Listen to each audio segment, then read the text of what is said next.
هم د پوهاوي ګرانو لیدونکو سلامونه مې هیله زه د اکسوس د فرهنګي مسؤل په توګه تاسو ته خپلې نیکې هیلې وړاندې کوم او نن د اپریل 23مه د کتاب او د کاپي رایټ او د لیکوال او ژباړن څخه د ملاتړ نړیواله ورځ ده چې دغه ورځ نږدې په 1995 کال کې د ملګرو ملتونو د یونسکو لخوا په دې نامه نومول شوې ده او د 2001 رئیس هیوادونو د ځانګړو پلازمینو په نومولو سره دغه ورځ لمانځل کېږي څو د کاپي رایټ لیکوال کتاب د لوستنې د صنعت د لوړېدا په خاطر دې ته لا توجه وشي. سږ کال هم د جورجیا یو ښار چې تبلیس نومي د کتاب د نړیوالې ورځ په نامه نومول شوی دی او هغې ته د 2021 کال ځانګړی شوی دی چې د دې ډېر فوکس په همدې وي چې وکولی شي د کتاب صنعت لوړ کړي او همدارنګه د کتاب لوستنه چې ډېره اړتیا ده ورته او نړۍ یوه ښه نتیجه ته اخیستې ده لا توجه ورته وشي. له نیکه مرغه په افغانستان کې هم کله چې اکسوس له 2014 راهیسې په خپل فعالیت پیل کړی دی د لوستونکو او د کتاب د مینوالو له ډېر تازه هرکلي سره مخ شوی دی او موږ هر کال دغه ورځ لمانځو چې د اپریل 23 وي او په دغه ورځ ډېر د کتاب مینوال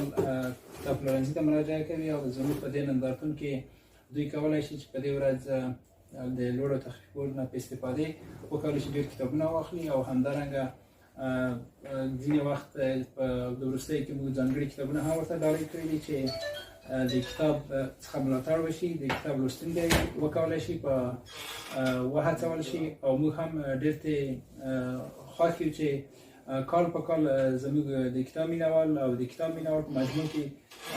زیات شوي دي او افغانستان راتلونکي ته د افغانستان د فرهنګي صنعت وړتیا او پیاوړتیا دلالت کوي.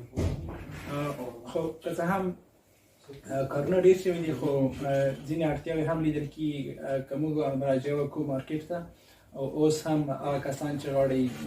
هدفمند ژوند وکړي او غواړي چې څېړنې وکړي یا خپله تحصیلات لوړ کړي دوی د ډېرو منابعو سره په خپله ژبه کې له کمښت سره مخ دي چې متاسفانه موږ منظم سرچینې نه لرو چې په هغو کې بشري ځواک موجود وي او د دولتي امکاناتو په استفادې سره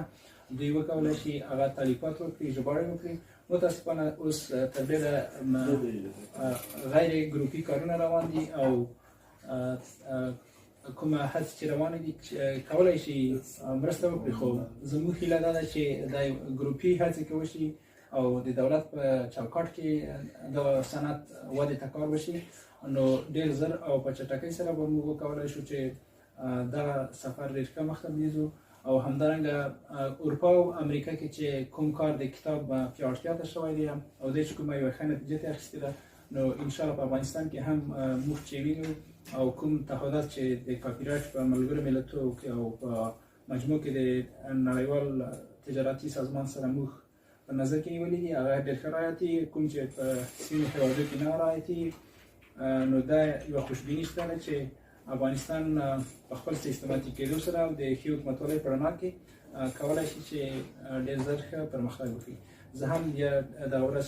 ټولو لیکوالانو کتاب لوستونکو ژباړنو او څېړونکو ته د کتاب د ورځې مبارکي وایم په دې هیله چې دا ورځ الله غني شي او په دې ورځ نور